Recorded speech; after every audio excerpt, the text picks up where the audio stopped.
sa Bacolod, Aksyon Radio. Aksyon Radio! Gikan sa News Center sa Aksyon Radio. Aksyon Radio. Yari ang mga nagapangunang balita sa syudad sa Bacolod kag probensya sang Negros Occidental. Mga balita lokal, nasyonal, sa Aksyon Balitang Bayan. Numero 1, Aksyon Balitang Bayan. Numero 1, two-time kapisanan ng mga broadcasters, Golden Dove nominee for Best Provincial Newscast. Aksyon Balitang Bayan. Numero 1. Aksyon Balitang Bayan. Numero 1. Kagkaroon ang inyo News Team.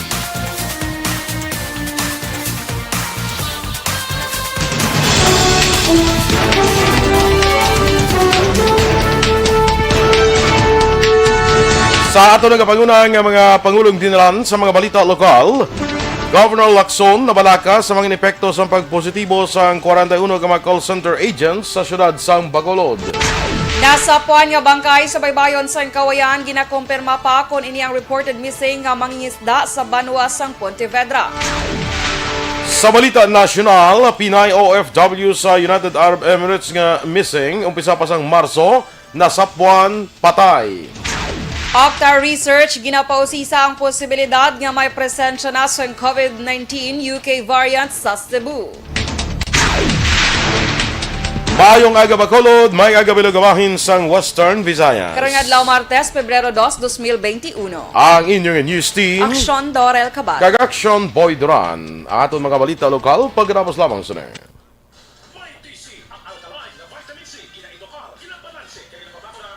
Good morning na sa aton nga mga nag-monitor dira sa Facebook kag sa YouTube of course na Action Doors na Yes, YouTube. of course. YouTube. Kag sa aton man nga website, Action Boy, kay pwede man tada mabatian. Ay, okay. Sige. And, sige dasong ko lang guro ihambal. Kay may good news, Action Boy.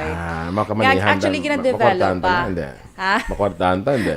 Kung good news, akartahan ko dyan. Ano mo na pagkita mga good news? Basta dason na lang kay karong ko ihamba ko lang karon sa imo. Okay. Sa aton mga ka-action, dason ta lang i-announce. Yotik mo lang. Iyotik ko lang. Parang daw kwan. Daw ka masaligan. Wala.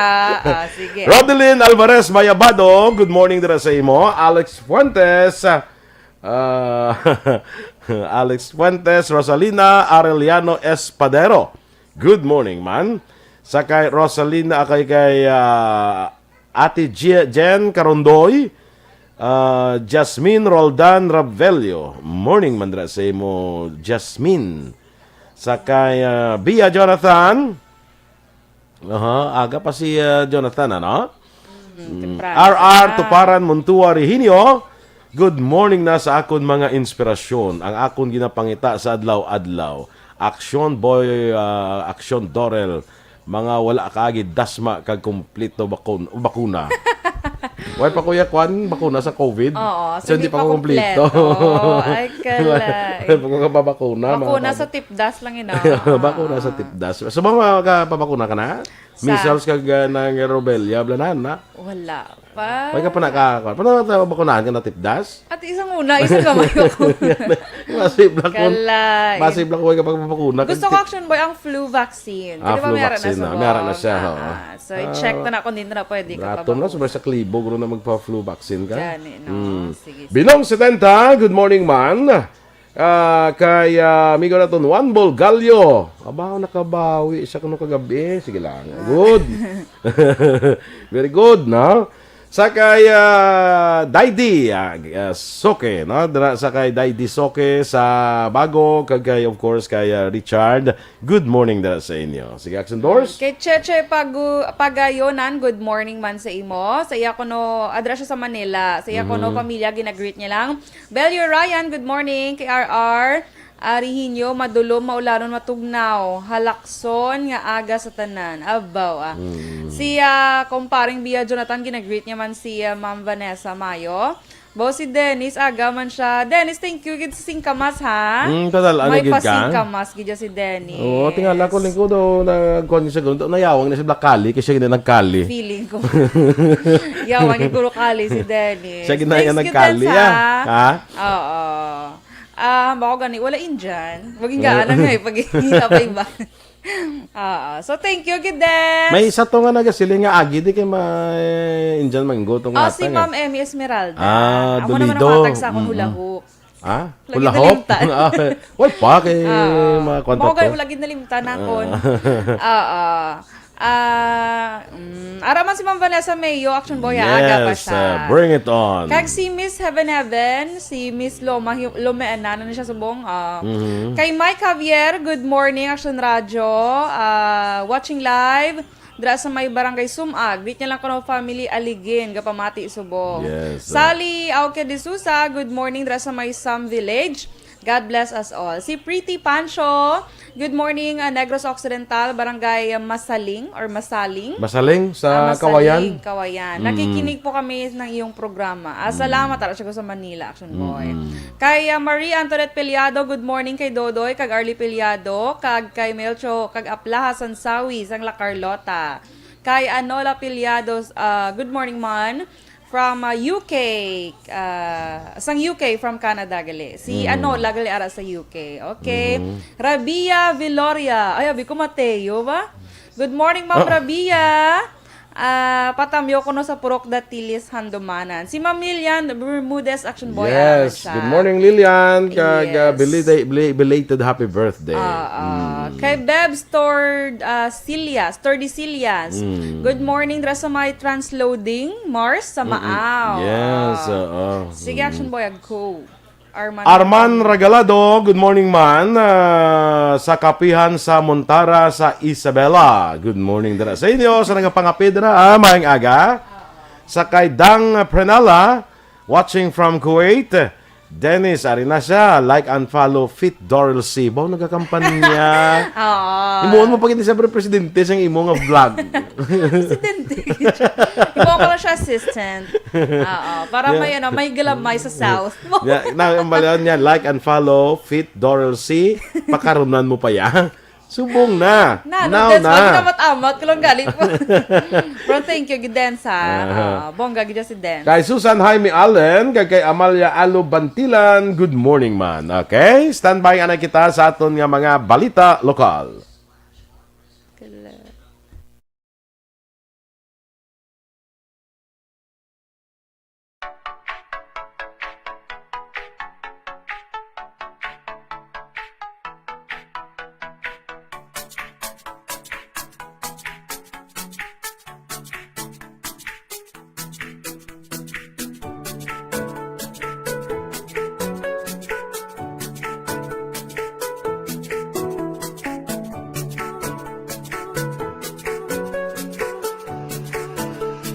Aksyon! Balitang Bayan, Numero 1.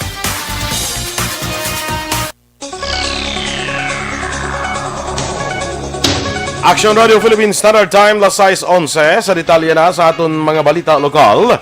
Nabalaka si Negros Occidental Governor Bong Lacson sa mga epekto sang pagpositibo sang 41 ka call center agents sa COVID-19 sa syudad sang Bacolod. Suno kay Lacson, walo sa mga ini ang hindi residente sa Bacolod kundi sa mga banwa kag syudad sang Negros Occidental. Dugang pa sang gobernador, nakilala na ang walo kag nabaluan naman ang ilagin na pulian nga lugar para sa contact tracing. Ginakangawaan ni Lacson bango nagasakay lamang sa di pasahero nga salakyan ang walo kag mahimo nga madamo sa mga close contact. Nagasalig naman ang laon naman ang gobernador nga ini ang maktuhan sa gilayon sa syudad sa Bacolod agud malikawan ang dugang nga transmission sang virus. Sa nabaluan halin Enero 23 tungtod 31, may 41 ka mga call center agents ang nagpositibo sa COVID-19. Of the 41, I think 8 are residing outside of Bacolod. So it was important and I think they have already been identified. My worry is how these 41 went home during that time. I understand many of them, especially the 8, took public transport. So that's my worry. Ang kabahin sa pahayag ni Governor Bong Lacson.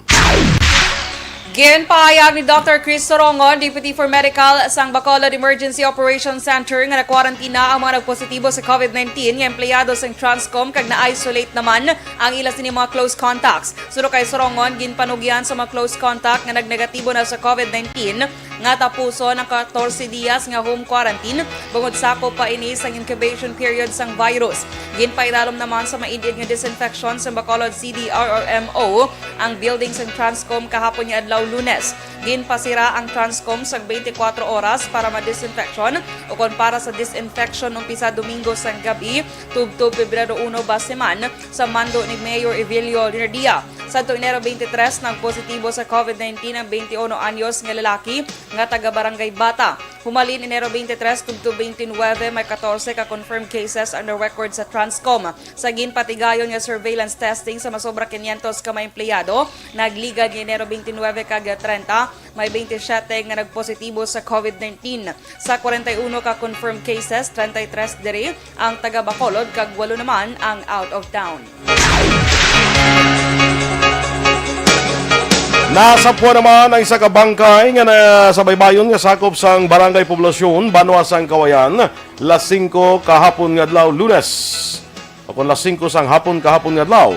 Sa interview sa Aksyon firing line, ginpahayag ni barangay poblasyon kagawad Steven Perez na agyan sa mga mangisda ang bangkay kag sa paglaragway nakasuksok ini sang blue nga jacket kag delargon nga nagaduag sang itom.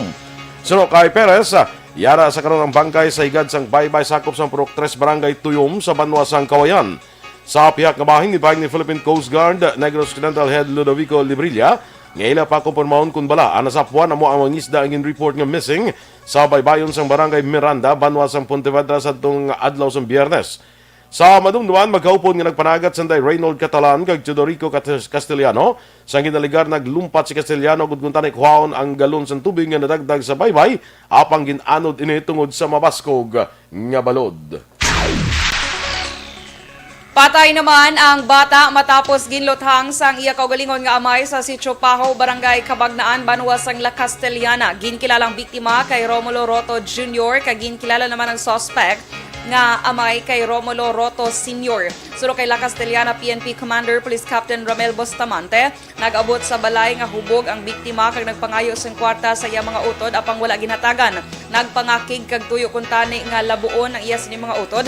Rason nga sang makit-an sang iya amay, ginsaway apang wala nagpamati kag didto ginpalukpan gamit ang boga. Naigo sa ulang biktima apang nagbato pagi sa paghaboy sang kahoy, rason nga ginlampusan sang amay, tubtub ini ang mapatay. Natalana naman nga paidalom sa autopsiya ang bangkay kag ginahulat ang desisyon sang pamilya kung magapasaka sang kaso. Samtang yara na sa kustodiya sang otoridad ang amay kag mga tubang sang kaso sa idalom sang Republic Act 10591 o kung paghupot sang ilegal nga armas. Samtang naaresto naman ang top 5 nga target sa Philippine Drug Enforcement Agency Special Enforcement Team sa bypass operation kagabi sa Barangay Tangub, Siyudad sang Bacolod. Ang nadakpan gikilala kay Romulo Hamantok, legal sa pangidaron kag residente sang Barangay 2, Siyudad sang Bacolod. Suno kay PDEA Set Team Leader Agent Bamboo, si Hamantok na isa ka high-value individual ang subject man na sa tinig nga semana sa bypass operation sang Regional Drug Enforcement Unit 6 apang nakapalagyo.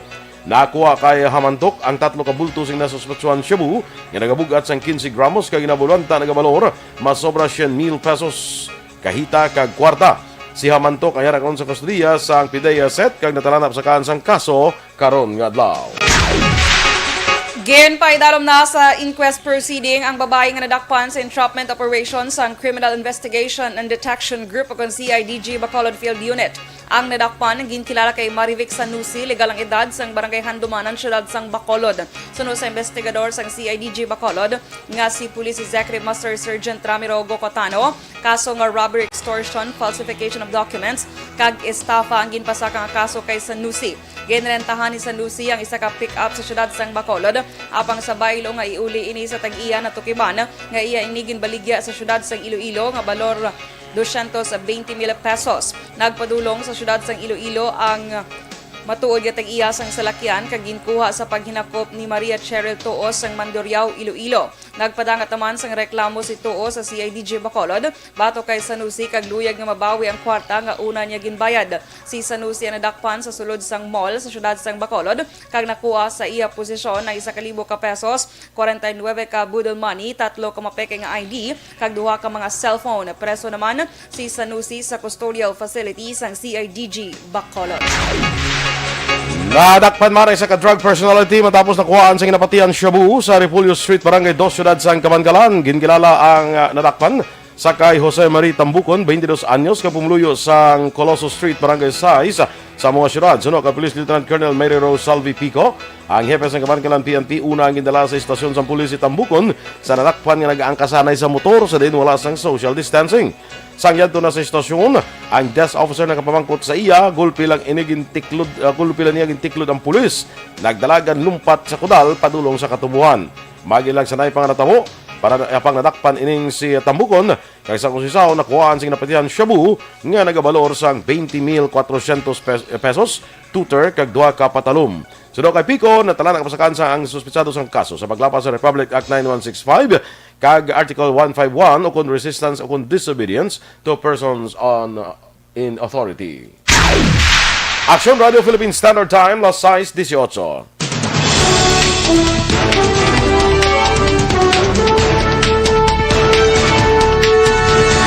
Pinay OFW sa United Arab Emirates nga missing umpisa pa sang Marso sa naligid nga tuig na sapwan patay.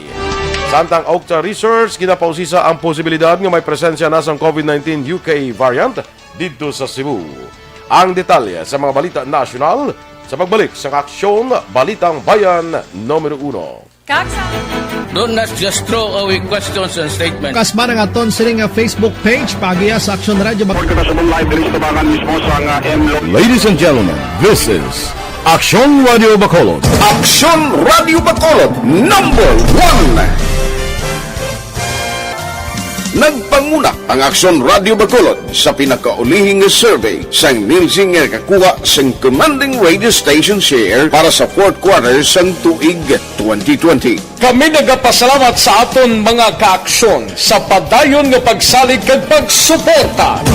DYEZ Aksyon Radio Bacolod number 1 with 40.10% radio station share.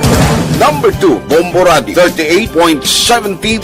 Number 3, RMN Bacolod, 14.50%. Aksyon Radio Bacolod, number 1. During this crisis, the result of the survey proves that Aksyon Radio Bacolod serves the public best and will continue to give you the best broadcasting activities. Madamo nga salamat mga kaaksyon for making us number 1. Aksyon Radio Bacolod number 1.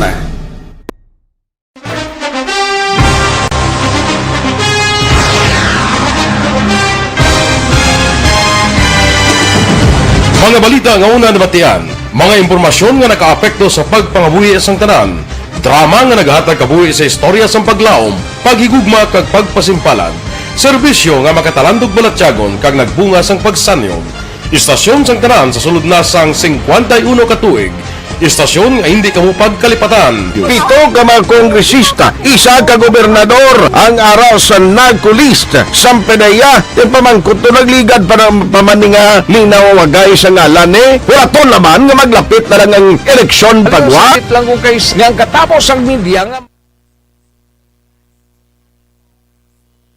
Good morning na dira sa kay classmate ko kag kumari Jean Buarom. Maayong aga dira sa imo. Sa kay Rodely Gumayan. Good morning man. Sa kay Rose Wenner dira sa Germany. Kag kay Teresa Linaha Kayaw. Mayong aga man. Sa kay Martin Aliling. Good morning. Merly Dolido Magallanes. Sa kay Ernest Paul Mirasol III. Action Bonya, good morning. Si Mahal ni Gali. Naga-monitor sa inyo diri sa South Africa. Uy, Ambot nakalabot na to sa South Africa. Ambot ko si Ernest Paul, amo ning hayo niya si Mahal. Why ko kabalo, basibla kung may nagagamit. Kaya may kilala ko nga Mahal mo, duwak bilog.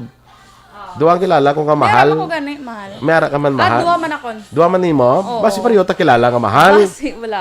Basi bala kung ang gamit sa cellphone Ernest Paul bala o kung siya gid way ta kabalo. Basi si Mahal lang kakilala ko bala. Kaya basi kung asawa niya or muna no. Yeah. Jimmy Diaz dira sa Masbate. Good morning, no. Erla Vega. Russell Gomez, good morning man. Glycia Avlas from Vancouver, Canada. Negative 25 ang ilang at temperatura. Purti pag idya katugnaw ba? Negative 25 na idya.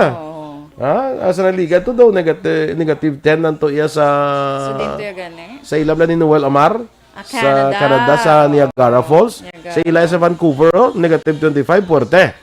Ang Hilita Rivera ihada ko Carol Montoya, National Printing Office, Quezon City. Ginatamyaw ang natamyaw lang ang Supermaster General Services o ang taga Supermaster General Services anday Elma Visida, Ana Casuela kag Vicky Delfino. Good morning dira sa inyo. Sa pakaisa ko dira Jola Garcia, good morning. Emmy Esmeralda Dulido. Yes, good morning, Miss Emmy. May Indian man goto. Sino mo pakawayan subong? Sino pakawayan subong si Jonathan? Ambot lang kay kumparing Bia Jonathan. Dama pakawayan sa ati amagyan ni karon si Emmy gro. Gani. Para nga makuha to ang mabitbit to ang tunga sa sako nga Indian mango. Isa. Isa? Oo, isa gid dyan. Makaya sang sa motor. Sakay Mimi Monares Bayan on from Antipolo City. Sige. Sandars? June Marie. Sige, go, Action Boy. June Marie Rodok, watching live from La Castellana. Good morning, sir. Kay Maria Luz Grijaldo Macunat, good morning, ma'am. Bernadette Lacson, good morning. Shout out, happy birthday kay Van Lacson sang Paglaom Ville. Happy birthday, Van. Yes, from Miss Bernadette. Kay Christ Carrie Paul Javier Tanatan, good morning. Watching from San Enrique. Yes, thank good morning. You. Kay Rochelle Torbella, good morning man. Kay Alagad Kevin Henry, dra sa may hinubaan, mayong aga. Kay Mimi Monares Bayon on. May lang pagpangapi ko sa iya pa kaisahan, dra sa Sagay, Bayon on family. Kay Kyle Che, good morning from Bago City, Villanueva family, kag Tubal family. Tenares Arnold Sr., uy, si Aksyon Eric ang gin-greet niya. Kagabi pa to si Aksyon Eric, tulog pa to guro subong. Basi pa na siya natulugan. Ronnie Gave, good morning. Sige, may lang pagpangape. Kay Sir Binong si Tenta, Action Boy. Yes. Kay Josette Magua de los Reyes. Okay pa ta. Okay. Benji Galvez, good morning man. Sa may sitio Alolong, Barangay Buenavista, Himamaylan City, mayong aga. Pilton Lipura, good morning man. Ano siya naga-monitors dira sa may Pasay City. Kaya Fitz Herbert Noel, good morning, Action Radio. Subong diri Pizza Uno. Ano man, sang gabi, thank you. Gabi na to si Action Boy. Una sila ya. Sa din niya. Ambot sa din si Sir ano man. Sige. Merry Chris Matavia, good morning. Kay Mario Benaflor, dra sa may watching China Dry Dock. Ma'am Vanessa Mayo, good morning. Ginagreet niya lang cousin, mga Goles family sa Silay. Ito si Mayor Mark. Parintiya guro si Mayor Mark. Parintiya guro si Mayor Mark. Tito yan guro si Sir Jimmy Goles. Siguro. Kay Maria Luisa Melos, good morning. Okay. Aksyon Radio Philippines Standard Time, last size, 26. Kaya sa aton mga ka-aksyon, nakahito.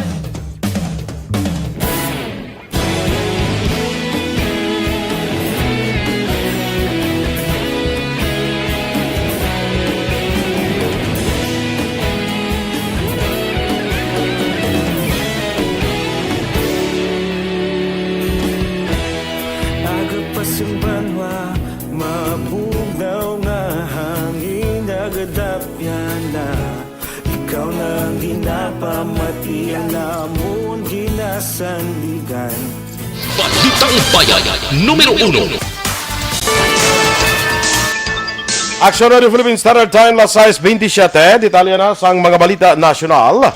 Nakitaan nga patay ang isa ka Pinay OFW sa United Arab Emirates nga missing umpisa sa tong Marso sa naligay nga tuig. Sa virtual press conference, ginpahig ni Labor Secretary Silvestre Bello III, ang bangkay ni Mary Ann Dainolo ang napapauli na diri sa Pilipinas. Sunod kay Bello, magapatigayon ng NBI sang autopsy base man sa pangabay sa pamilya sa biktima. Nakitaan sa otoridad ang bangkay sa Pinay matapos ginako sang Ugandan suspect ang pagpatay pagi sa pagbuno sa liog. Si Dainolo ang nagtrabaho bilang receptionist sa isa ka hotel sa Abu Dhabi. Nagpasiguro si Bello nga mahatagan sang hustisya ang kamatayon sang OFW. Ginapausisa sa grupo nga Octar Research ang posibilidad nga may presensya sang bagong variant sang coronavirus ang probinsya sang Cebu. Sa laging handa public briefing, ginpahayag ni Dr. Benjamin Co nga tungod may record na nga presensya sang bagong variant sa Pilipinas. Isa ka bagay nga dapat usisaon ang pamangkot kun bala, mayaran na ini sa probinsya sang Cebu. Unang ginpahayag sang grupo nga ang probinsya lakip ang syudad sang Cebu, amang ginakabig serious concern bangod paday nagasakang kaso sa sulod sang pila ka semana. Patag ni Ko nagakabalaka ang Octar Research bangod nagsobra na sa timeline para maangot sa holiday season ang pagsaka sang kaso. Magluwas na lamang kung ulihin na ang datos gikan sa Department of Health. Sunod kay Dr. Guido David, nagadoble ang infection rate sa probinsya sang Cebu, kag naka-record naman sa 90 ka kaso sa kada adlaw ang syudad sang Cebu sa sulod sang pila na ka semana. Nagpositibo naman sa COVID-19 ang 89 ka close contacts ang UK variant cases sa Bontoc Mountain Province kag sa La Trinidad Benguet. Sa virtual press briefing, ginpahayag ni DOH Undersecretary Maria Rosario Vergere nga sa 89 ka close contacts, 83 ang sa Bontoc kag 6 ang sa La Trinidad. Doon pa ni Vergere, ipaidalom naman sa sequencing para may baluan kung positibo sa UK variant ang 8 ka sample sa Bontoc kag 2 sa La Trinidad. Sa records ng DOH tubtob adlaw sa Domingo, 447 ka tawo ang identifying first to third generation contacts ng UK variant sa region. Sa din may 56 pa ka pending resulta.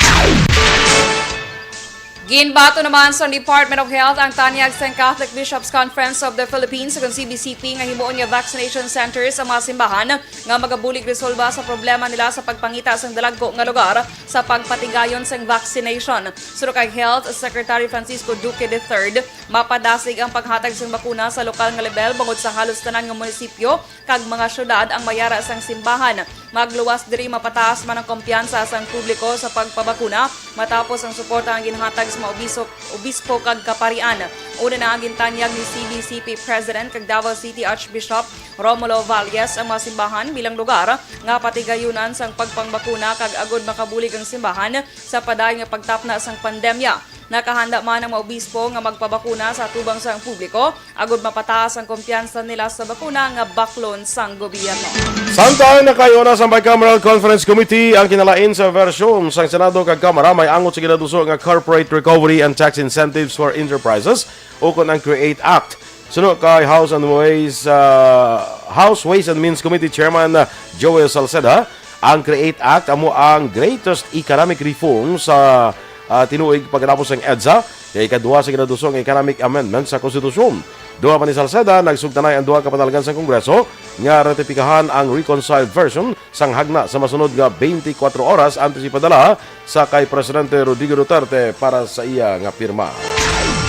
Ginaduso ni National Police Commission o NAPOLCOM Vice Chairman kag Executive Officer Vitaliano Aguirre II nga kakason ang scene of the crime operative kon Soko sa idalom sang supervision sang PNP. Suro kay Aguirre ang Soko dapat independent body pero naka-attach sa NAPOLCOM. Ginpaathag ni Aguirre tuyo sang iya proposal nga malikawan nga ma-pressure ang Soko. Dugang pa ni Aguirre ang ini nga proposal ang iya ginpalabot sa duha ka hearing sa Senado nga iya gintambo nga nagligad nga semana. Nagpamalibad naman si PNP Chief Police General Debol Sinas nga maghatag sang komento angot sa ginuduso sang Anay Justice Secretary. Sa katapusan nga bayan sa aton balita nasyonal, ginsunog sa isa ka amay sa Butuan City ang lawas ng iya nagtaliwan nga bata bangod wala siya sang kwarta para ipalubong.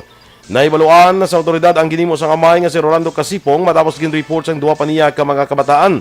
Sunod sa duha ka bata, nagbulig pang iloy. Nga may diferensya man sa lawas sa pagsunog kapag lubong sa bangkay. Ginako naman sang amay ang ginhimo nga pagsunog sang bangkay.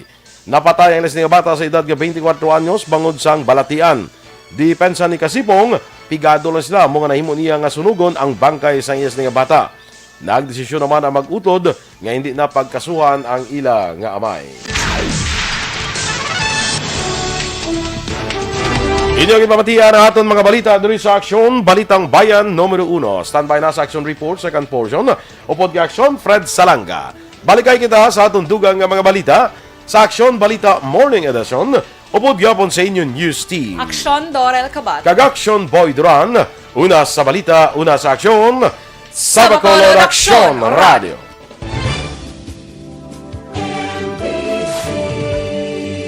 Manila Broadcasting Company.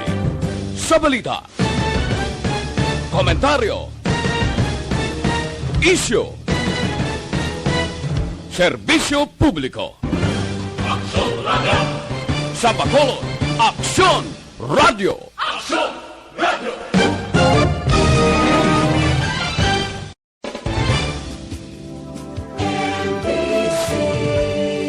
Manila Broadcasting Company. Sa balita, komentaryo,